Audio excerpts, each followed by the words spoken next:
The all-new Inside Sources. Inside Sources. Your inside access to the people and policies shaping Utah's future. Here are Greg Skordas and Holly Richardson on KSL News Radio.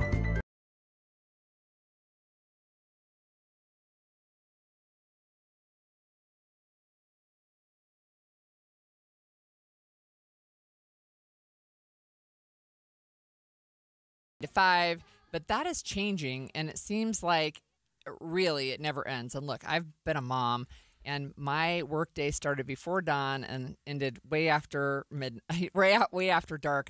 But there's an article that really starts to look at how the workday for Americans across the country is starting to become infinite. It's really hard to shut off today's technology. Yeah, and I almost think it's impossible for a lot of careers, a lot of jobs, mine and yours being perfect examples, to say, okay, it's 5 o'clock, let's go home and let's forget about it. No news will happen. And I mean, this program itself, I mean, we're working on it. You're sending things out Sunday night saying we should consider this, we should consider that. You 5 o'clock Monday in the morning. Yeah, we're getting things back and forth because there are a lot of jobs, and I understand there are jobs that can be 9 to 5 and should be. But in today's society, even my legal career, when I was a full-time lawyer, my phone's on, and I was on call for that's right. police agencies, for other groups. Like if you get a call at 3 o'clock in the morning, you take a call at 3 o'clock in the morning. Yeah. And it seems another thing I would say, once we got cell phones, and I can remember, I mean, people are like, cell phones? We always had cell phones. No, we didn't actually. But it tethered you to the workplace. It tethered you to clients, to your associates, in ways that, I mean, I know they could pick up the landline, but it seemed like the cell phone. But not if you were outside your house, right? Right. Yeah. Or driving or something like that. Plus texting, emailing, that kind of a thing. You're right there with the workplace all the time. Look, the study is actually from Microsoft, and they looked at millions of global users, and they anonymized the data, but they looked at Outlook and Teams and PowerPoint. And even just looking at people using their products, what they're finding is that the average employee will send or receive over 50 messages outside of quote-unquote normal business hours, but that during those official 8-hour workday, they're getting interrupted by notifications every 1.75 minutes. That's so many interruptions, right? And I think some other data, different data, says it takes us 15 minutes to get back in the groove to working if we've been interrupted. And so just imagine your entire workday, you're getting hundreds of interruptions coming on average less than every 2 minutes. So hard to stay focused. Yeah, it really is. And it's hard to drop the focus. It's hard to say, I can't work for a few minutes. I mean, it's just such a part of our lives now. Right. Some of us that have jobs, and we're just in communication all the time. My staff, we're talking all the time. We're texting back and forth. You've got court Thursday. You've got court tomorrow morning. Right. What can we do here? Right. And you and I are going back and forth. I think it's a way of the future. I don't think it's going to get any better. But yeah, these texting, talking, that kind of stuff all day long. You see all kinds of productivity hacks now, right? In fact, I see this ad recurring on social media that says so-and-so took all the apps off his phone and was able to write a whole book in less than a year, right? I mean, so trying to hack our productivity. And we actually want to hear from our listeners today. So you can text us at 57500. What is your hack to shutting off the infinite workday? Or do you just say, I just work all day, every day? Yeah, hack? your method. Yeah. We're seeing that meetings after 8 p.m., this is weird, are up 16% from last year. Yeah. 16% meetings after 8 p.m. And that's, I guess that includes phone calls, conversations. Yeah, but group if you meetings, if you work for a global company at all, then you're going to have people in different time zones that you've got to coordinate with. We know, and this number surprised me and actually made me sad, that 57%, more than half of the meetings, are ad hoc. There's no calendar invite. If I don't have it on my calendar, man, that's rough for me to just drop everything and jump on. think of what Zoom, WebEx, that kind of thing has done, because you can meet. Yeah. Not that you should. Right. Not that it's necessarily a good idea. Let's jump on a Zoom call. Let's meet. You guys want to have a Zoom call today? I don't know. People seem to get the impression, excuse me, that if you're looking each other in the eye, you can get a lot more done instead of the group calls or group chats or something like that. But I probably get Zoom calls, once a day. I think we've gotten better too, though. I mean, Zoom, that technology was it was in place, but when the pandemic shut everything down, it really got a lot better. And I think we're seeing now more productivity than previously on Zoom calls. So people are engaged. They're not, putting up just their face and filter, although sometimes I do that. But at what cost? I mean, yeah, we are much more productive. We are better. It depends. 24/7. Right. Because we're on 24/7. That's why. Right. We work more hours. Yeah, that's funny. But people who are working remotely, right, then you don't have your commute time. And so does that translate to extra work time? It did for my husband when he went remote. He had been 100% in the office and then went remote, and now he's back in the office like 1 day a week. But he doesn't take the commute time as work at home time or spend time with the kids time. He takes it as additional work time. So productivity went up, but they have an extra 2 hours a day. I was going to say commute time is work time for me. That's right. Because you have phone in your car. Yeah. And I live an hour away from KSL. Yeah, same. Up in northern Utah. Different direction. You live south, but you I mean, it's nice to listen, and I try to listen to the radio, and I try to keep up on events and current things, but people know I'm driving at certain times of the day. And that's so right, they'll and they call can catch and text you. me, right. And my phone has so many capabilities that you can talk text. You can see when you're getting texts and when calls are coming through and who it is and what they want. Yeah. And it never stops for me. I think one of the interesting things with this conversation, we've talked about remote work, right, and how that has changed how people do their work day. But when I was mostly working remotely for the Deseret News, I could do things early in the morning, and I worked a chunk of time, usually 5 a.m. to 10 a.m., and then I would do some family stuff, and then I could go back to work, right? So there was this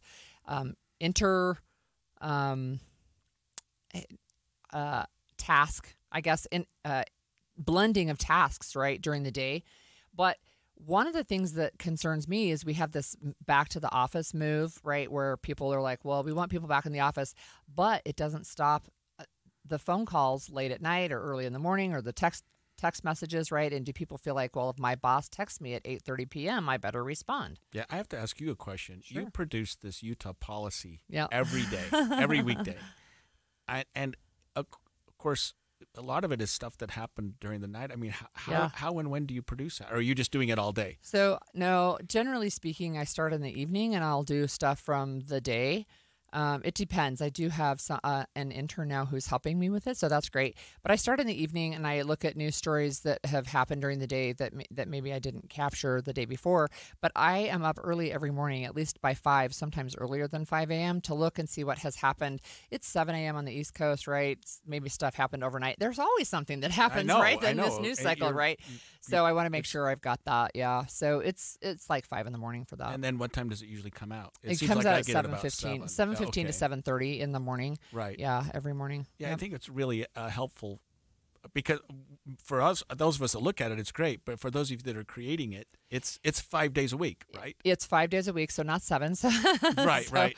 So yeah, it's 5 days a week, and people can sign up if they want it. It's utahpolicy.com, and there's just a place to subscribe. But what that newsletter is really meant to do, it's not a deep dive in the news. It's really meant for you to be able to skim it and have an idea of what's going on in the world and in Utah, so that you feel like, okay, if there's something I want to know more about, I can take more time. But it really is intended to be skimmed. Yeah, we provide some content for the show from that. Yeah. Which is nice. And this show provides content for the newsletter, so there you go. Yeah, no, my kids and my wife just think that I'm on call and that I work 24/7. Well, I mean, it's mostly true. Like my daughter used to say, Dad, you're a workaholic, which isn't true, wasn't true.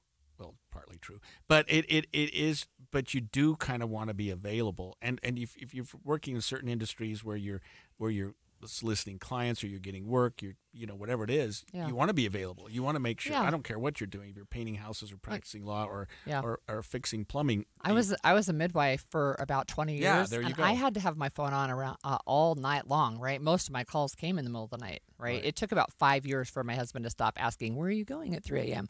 "I'm going to help another baby." Right. And then you get people who go, "Hey, I called you last night at 11 and you didn't answer the phone." Yeah, right. That's bad when you're a midwife. Inside Sources. Did you know the average employee now sends or receives over 50 messages outside of business hours? What happened to 9 to 5? What is your hack? Where did we get that word, Holly? What is your hack to shutting off the infinite workday? Call us this morning at 801-575-TALK or text us at 57500. That is 801-575-TALK or text us at 57500. We're learning from Axios that workers are interrupted, we talked about this in the last segment, by notifications every 1.75 minutes during an official 8-hour workday, Holly, which means 275 times. 275 times a day.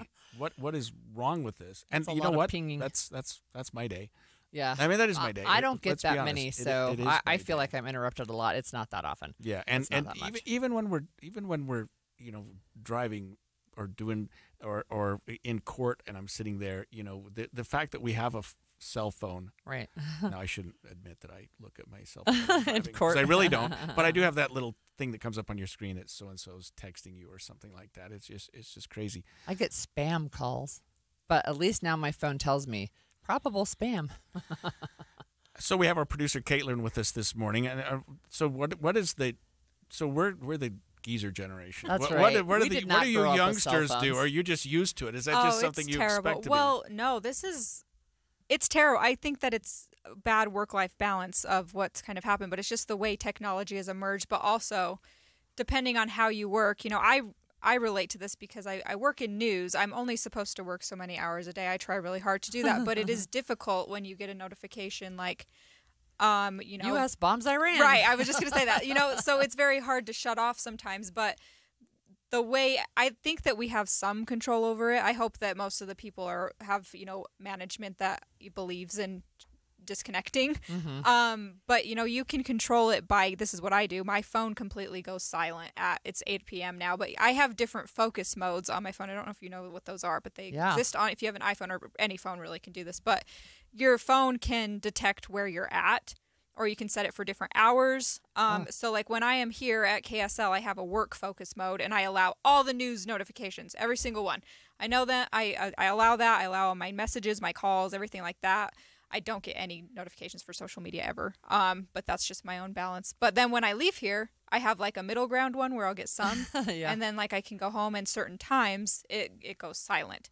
And I do sign up for like texts and stuff from news organizations, so when I can turn off the app notifications, that helps, but I know if something crazy is happening, I will get a text, so I'll allow that. There's ways to balance it, I think. Tim from Harriman, tell us what you do. Well, for me, it's about boundaries. I too am old enough to remember the time before cell phones.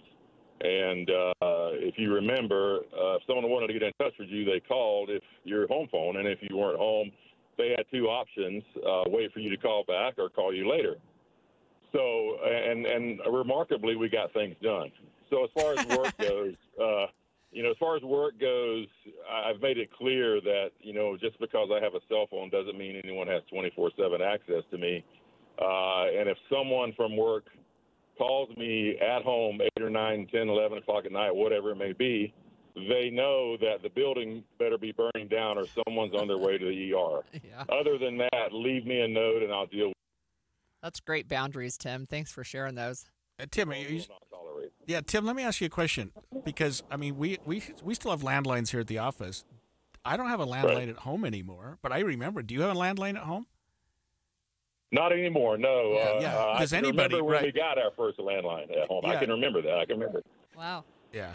Interesting. Well, so, and it was we had one phone. It was in the kitchen. That's right. And if you wanted to talk on the phone, you stood there by the phone and you talked. And one of the greatest things ever to me was when my mom bought an extra long extension cord, and I could sit in the living room in my chair and still talk to my friends on the phone. Yeah, but the point is, it's about what you'll tolerate, and you set some boundaries, and you give people authority to make decisions when you're not there, and that's how I do it, and so far it's worked pretty well for me. Yeah, thanks, Tim. Interesting.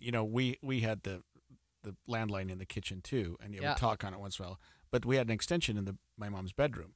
So she wanted to listen to our phone calls. She could. Those days are gone. I'm glad we had a Tim that called us that can remember the days. I hadn't even thought about the landline. Of course, we all had those. Yeah, and my office still does too. Caitlin, you might have found that this has changed, but we used to leave messages on an answering machine, which is great. He said something about not having 24/7 access to people, and I think that has kind of become the expectation because we all know that we're all super connected to these devices. Yeah. And it's something I've been kind of adapting to as well with just even receiving a text.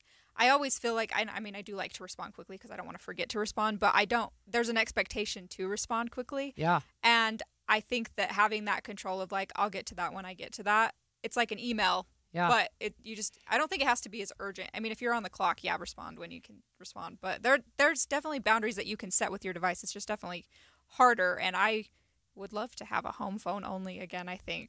I don't know. That sounds fun. I don't know. We would, I struggle not to get a hold of you, right?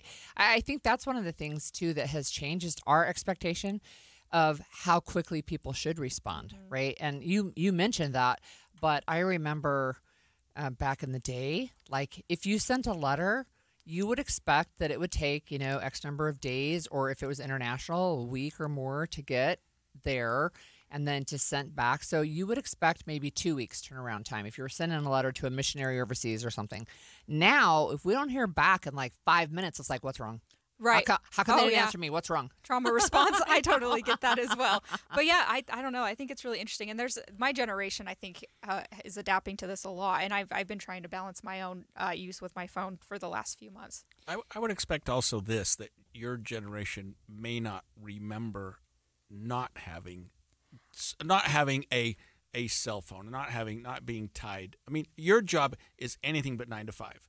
And you couldn't do it 9 to 5, or let's say I try to keep it contained, but it bleeds a little, so it's hard. But yeah, I mean, I remember not having a cell phone, but it was when I was maybe grade school. Yeah. And then after that, I always had one. Like a smartphone was probably more high school.